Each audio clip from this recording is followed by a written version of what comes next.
ก็ได้ตอบแล้วนั่งครับ น่าก็ด้วยได้มองนะบ่ได้มองแล้วใช่คืออุปกรณ์เนาะมันก็ค่อยคานยำแรงมาเลยเครื่องบางทีป้าไว้หนีไม่ได้ป่ะไว้นี่นะเกิดได้แล้วนี่มีเครื่องเด็กบ่ค่อยอยู่นะบ่ค่อยอยู่เกิดมันเอาอยู่มาเอาได้ว้าอุปกรณ์ไฟฟ้าเขาเนี่ยก็เก็บมือน้ำได้วะเนาะเอาชีวิตใจคนก็เนาะแน่นะไว้ใจไฟบ่ได้แล้วพี่น้องขนาดนี้เจ้าของยังหยับเนาะเอาดีได้พี่น้องเลยเนาะไก่พวกกระไดลงไว้ไก่ก็ได้ด้วย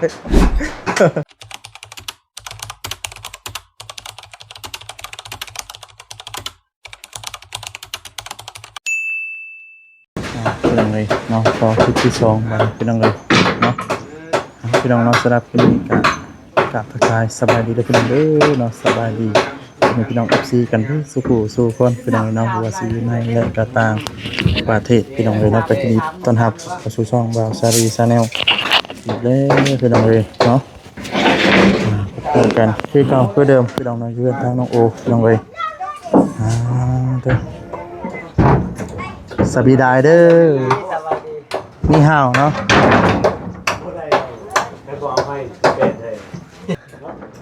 รอปัญญาบัดนี่เนาะกลับไปหนูกลับไปสร้างคนเนี่ย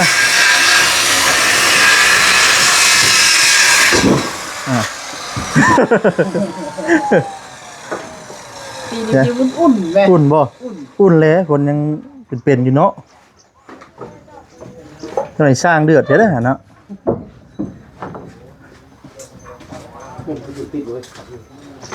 อย่าปิน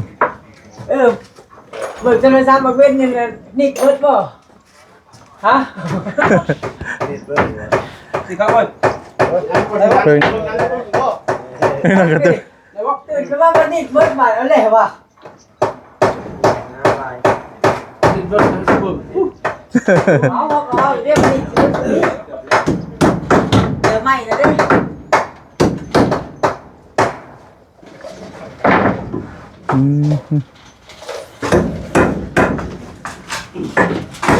ไว้จังเลย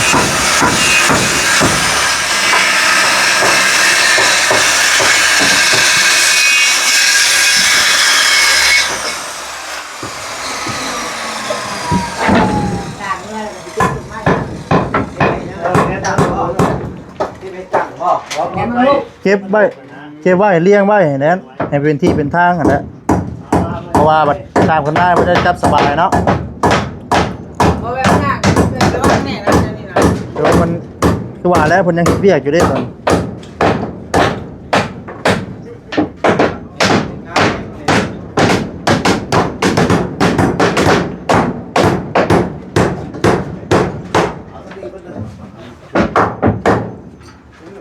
ตอบแดดค่ะกะลีเฮือนโอ้ตอบแดดนี่สีแดงค่ะแม่นพุ่งได้แม่นให้งามยิ่งตอนแรงให้งามเอาถ่ายผู้ก็ข้างเด้อแกวนเด้อถ่ายเลยถ่ายนี่ช่างผู้นี้ได้นี่ติดใจผู้นี้ได้นี่ตัวเดียวนี่บ่ผู้นี้ก็ผู้เดียวนี่บ่เห็นงามบ่แล้วเว้าเบิดทุกคนเลยเนาะบ่ทุกคนมันบ่ถ่ายมันยังบ่กินดี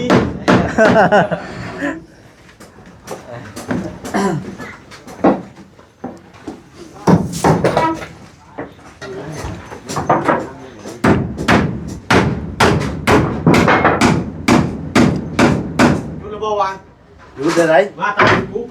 บ่แล้วจองเรื่องกันนะก็ได้ตอบแล้วนั่งครับน่าก็ด้วยได้มองนะบ่ได้มองแล้วใช่นี่จองนี่ก็ได้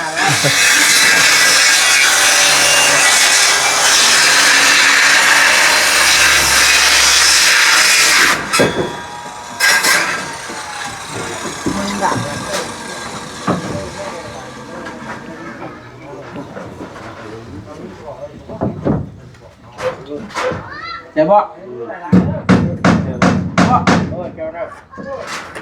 ลงมาตัดดอกหนึ่งยังบ่ได้ต้องตัดดอกสองมันเจ็บเนี่ยติดขัดรู้ป่ะไปเดี๋ยวเขียนเด้ผู้ใดก็ดีเอาครับตัดใจปางมันว่า2แม่งนะตุ้ยลงแต่ล่างอยู่ทางมาให้เด้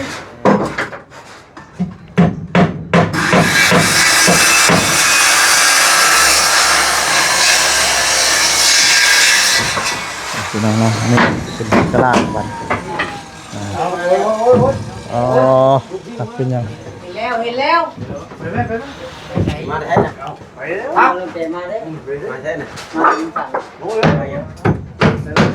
มาทันได้บ่ครับเดี๋ยวก่อน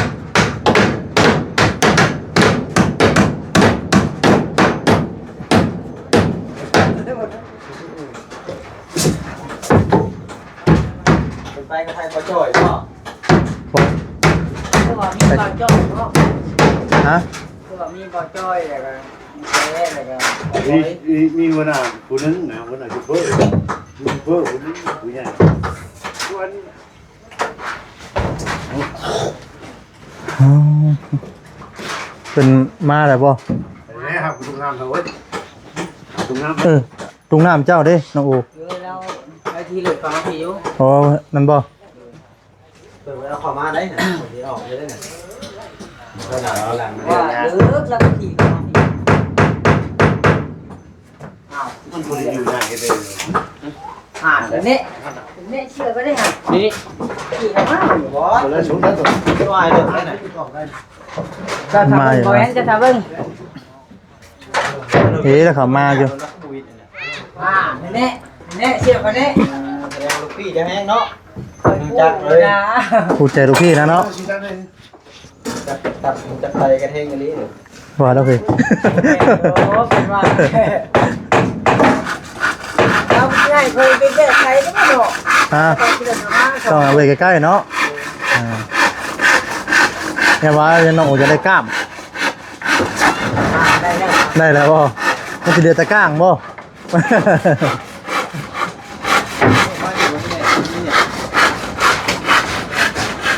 มาแล้วพี่น้องเอ้ย ไม่ต้องถึงน้ำมาได้หนึ่งมาใกล้เลย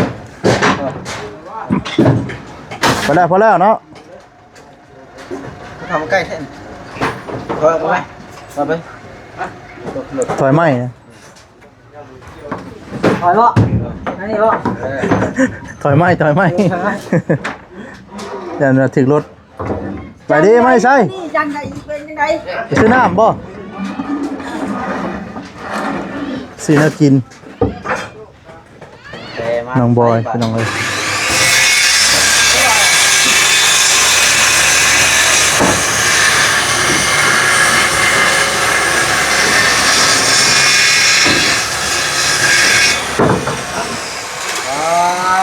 ฟอ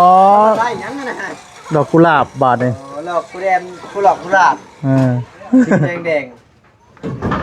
สวัสดีเด้อเนาะทางมาลาวพี่น้อง พา เอ้ย น้องแต้มชื่อดอกกุหลาบนี่ หาน้องโอ้ว่าสิตัวนี้นะเชื่อว้าตัวดีเนาะ โดดลงเลย โหลดเลยกิน ลงแบบไม้เลยเนาะ ทางน้องโอเพิ่นลงไปเอาโจมานับเพียงเลยเนาะมีน้ำพอด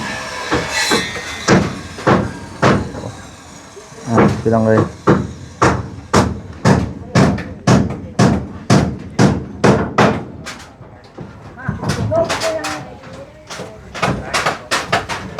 พี่น้องเลยเนาะก็มาเบิ่งทางสร้างเขาพี่น้องเลย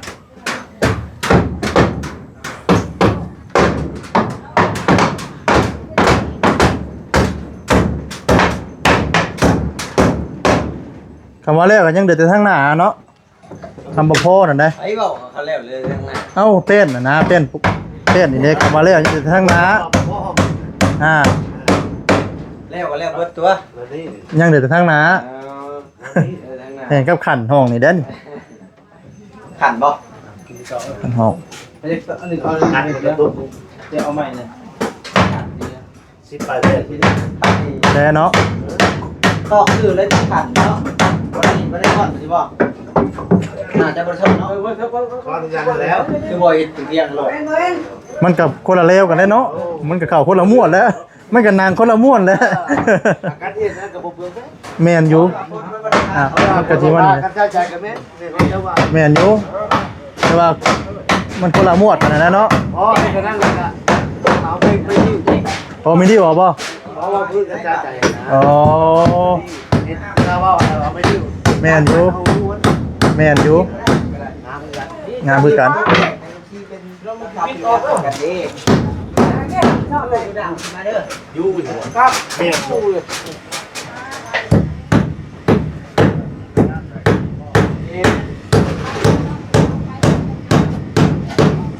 ก็แค่นี้เลยยากเลยยิบนี่อะไรเมื่อไรบ้างนี่ มันก็ค่ำแล้วเนาะปล่อย เพื่อเก็บนี่มันกับพอดีด้วยแหละ เก็บอุปกรณ์เนาะ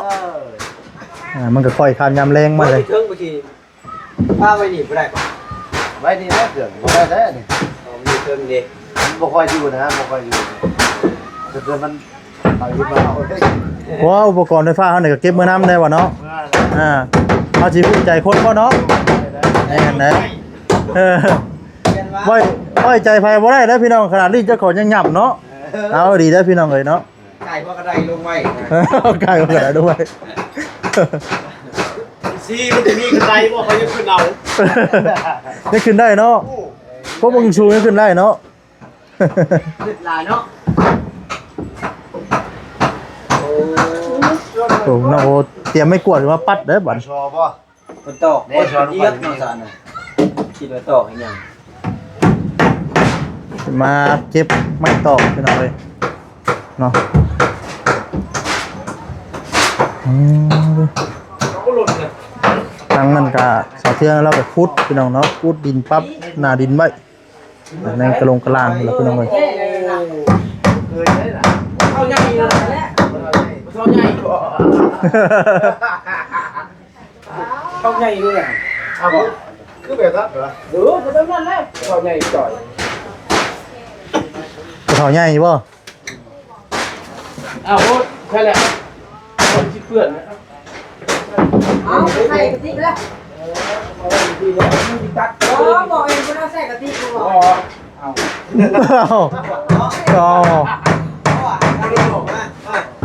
ต้องได้บอกว่าตอนแรกคือว่าใช่เองว่า บอกกูบัดชุบ ใช่บัวเถาป่ะ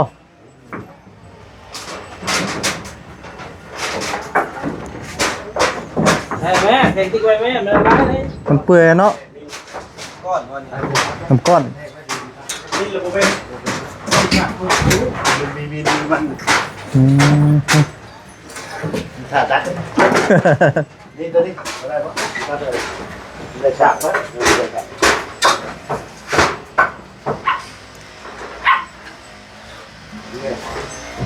อะไรเลยจ้ะ เข้าไปกระตือกันนี่ ไอ้แพงเรา ไอ้เก่งไหม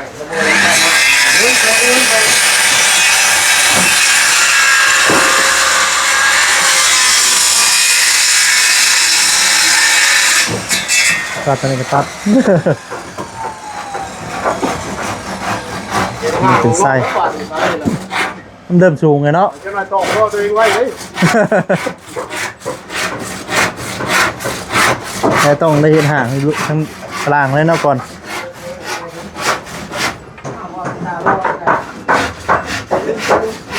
อ๋อบุนี้คนนี้กระล่างวะเนี่ยเก็บคนอยู่ในกระล่างได้เนาะรอดไปรอดมา แต่เพิ่นเมื่อพุทก่อนนะ ทางนั้น มันจังไอ้กินบ่ง่ายทำ แม่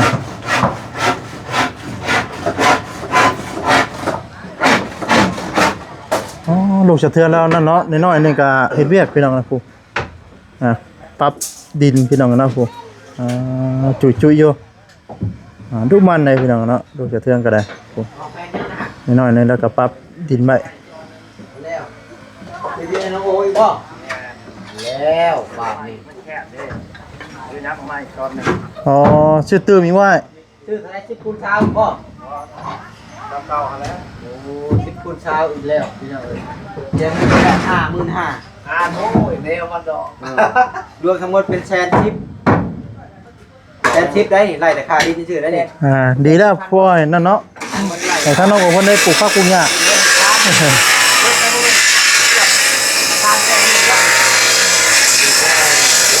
เนาะแม่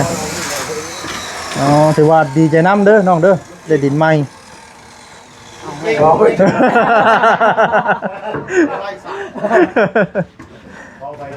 ก็ไปซื้อนะ เอาได้ก็ดีใจน้ำเด้ได้ก็ดีใจน้ำน้องคนใด อ๋อซ้ำนี่ก็พอแล้ว พอได้บ่ นี่กว้างขนาดนี้เนาะนี่น่ะโอ้หนักเลยก็ไม่หนัก ข้างๆเด้ข้างๆเพื่อจะเป็นผัวให้หยังเด้เนาะเผื่อมีแผนการจะปลูกผักปลูกหยังเด้ ขนาดนี้นะ ฮะ ขนาดนี้ ปลูกขนาดนั้นโอ้ไฟ ติดบางเรื่องคนไปเดินไป โอ้คนสีนั่นโพนแอบบ่ เยอะแล้วคนละคนย่องบ่ สูตรเตาเองเนี่ยเด้อไผ ฮะแม่นบ่ แม่น ปลูกไว้หลังเงินหมู่บ่ว่าเฮาดูมันอ๋อเอาจ้ะยอมเลย ธรรมดาได้เลยอ่ะนี่จะตุ้มหอยกัน พี่น้องเนาะว่าจะว่ากันไปพี่น้องเอ้ยใกล้ได้บ่นี่ ใครจะเก็บอุปกรณ์ได้ เพราะว่ามันกะตัวนี้กะเพิ่นสิเก็บแล้วบัด แล้วตรงมือ แค่นี้เพิ่นน่ะเก็บแล้วบัด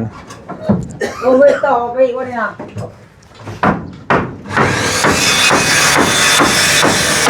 เพราะว่าข้างนอกน่ะมันต้องไปเฮ็ดเสียกข้างนอกพี่น้องเนาะเพราะว่ามันจะทำแล้วพี่น้องจะได้เฮ็ดใหม่อยู่อื่นไปแหละก็สิลุยต่อพี่น้องเอ้ยถึงสร้างเนาะพี่น้องเอ้ยเนาะ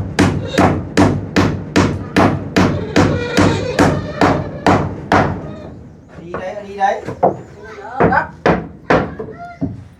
เราขึ้นได้เลยแม่ทะลุเราขึ้นได้เลยโมเมนต์พอดึกขึ้นมาทางหลัง ว้าวเนาะดึกก่อนเลยกันเนาะ ไว้เลยนะเดี๋ยวสมองมัน แม่บอกสมองมาทำงานทันทีเลย เฮ้ยมาเล่าขึ้นมาเล่า คือตามหล้างเราอ่ะ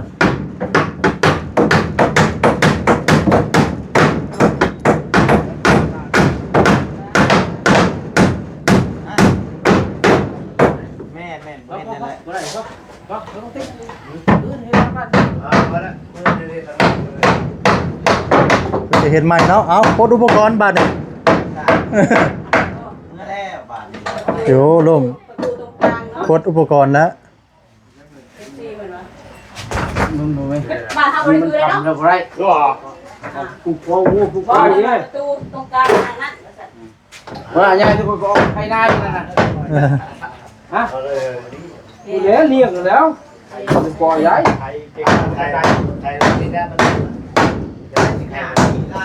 ไล่กูให้แป้น เนาะ ไล่กูแป้น ได้เนาะต้องวางนี่ แม่ก็ แป้นไล่มึงเรามาให้ แม่จะเพนบ่นี่ หน้าผมดูเนาะเนี่ยเป็นบ่พอ 11แผ่น12ถึงอยู่ในมือจ้ะเนาะ เจ็ดบุญหกสามเจ็ดกับหกเจ็ดรู้ว่าตัดเลยอ้าวไปไหลตัดเลยแล้วสามเพน 23เพียน ยังโบราณนะบ่พอกัน เราสาม1 2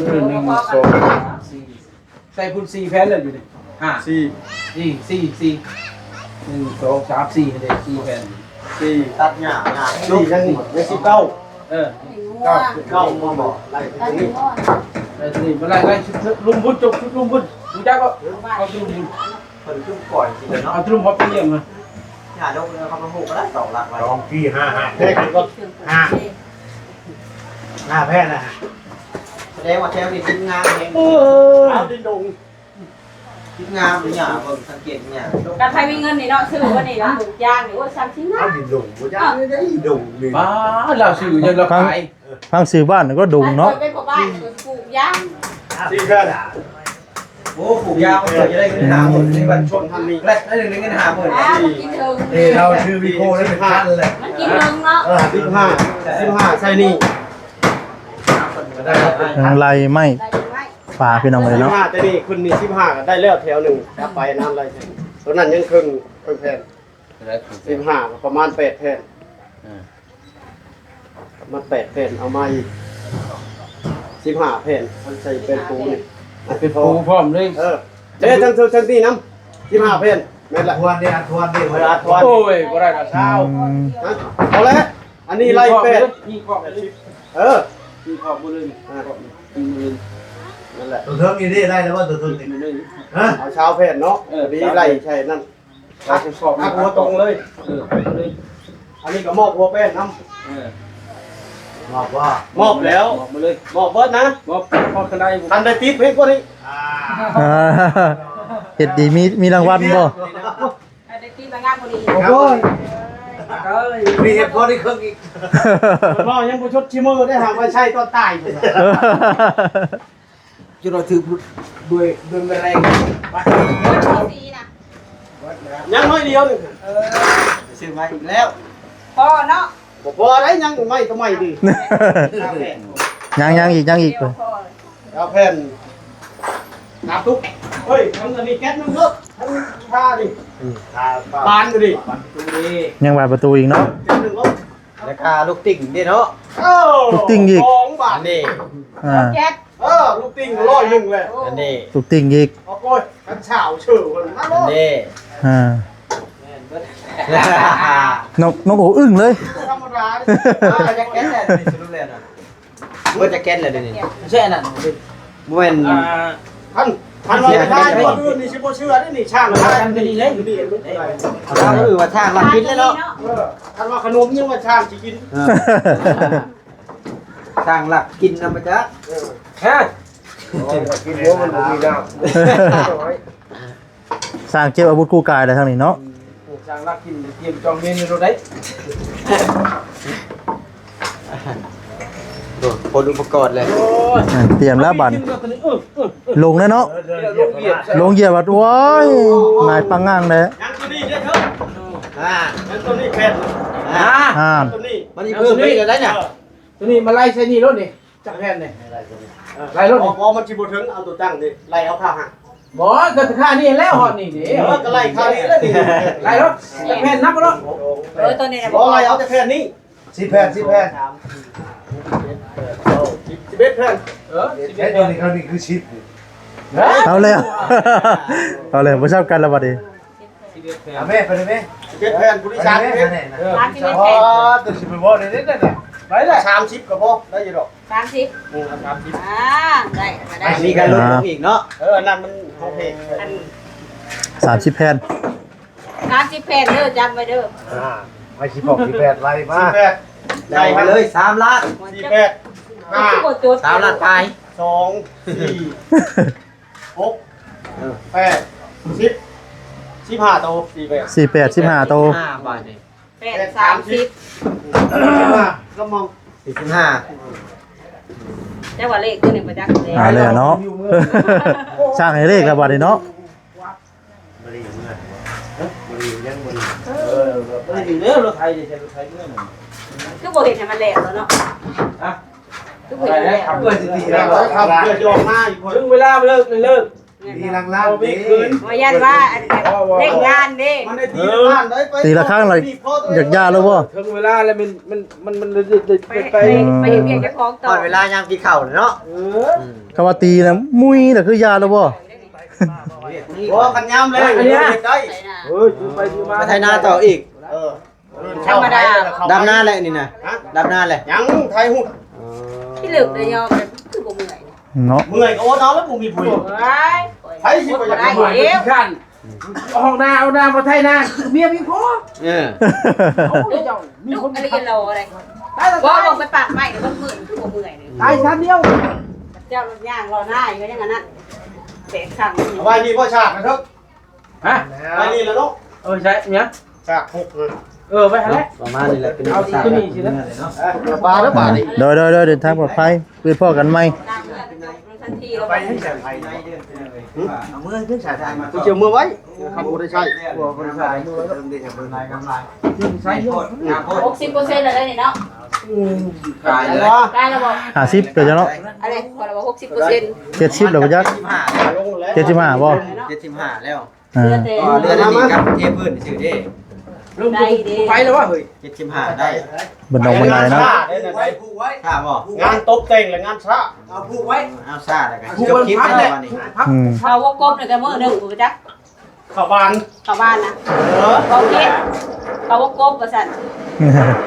อันนี้หนักไว้ดิ บ้านมันสิซ่าขโมย เชือกมาแล้ว มัดตรงกลางนี่ก็แล้วรอบ เสียงเอามัดไว้ พวกแห้งนะฮะ มัด อย่าว่าลมกลางคืนนะมัดทันได้มัดตัวนั้นด้วย ตัวนั้นมันก็คานั่นแหละดิ แม่นมัดกลางเลย คือบ่ถิ่มไว้อยู่แบบอยู่หลุมดิฉัน เอาเห็ด มันเกะกะเนาะ ยันเตะยันหยัง นี่จะโอ้ยแล้วครับนั่นก็มาเบิ่งให้ดูเด้อบ่แม่นได้เบิ่งชื่อ เขาบอกให้เบิ่งว่าซั่นเนาะ เบิ่งอยู่นะมันก็ติงอยู่แต่ว่าบ่ได้เฮ็ดหยังว่าซั่นเนาะไอ้ดิ เบิ่งงัวน่ะเด้อ เบิ่งงัวเลยเด้อว่าซั่นนางเบิ่งเฉย พี่น้องเราก็สิประมาณนี้คือกันนะพี่น้องในทางนี้ก็ได้เนาะสิได้ขอจบคลิปคือกันเนาะเวลากันยืดยาวพอสมควรแล้วพี่น้องเอ้ยเนาะพลาดจังไดก็ขอโทษขออภัยด้วยพี่น้องเด้อเนาะคำบอกคำจาใดทั้งว่าสวัสดีเนาะบ่บ่วันทูเนาะขอโทษขออภัยนํเนาะลำลาพระจากไปก่อนแล้วเนาะฝากกดไลค์กดแชร์กดติดตามด้วยพี่น้องเด้อเนาะสำบายดีพี่น้องเนาะสำบายดี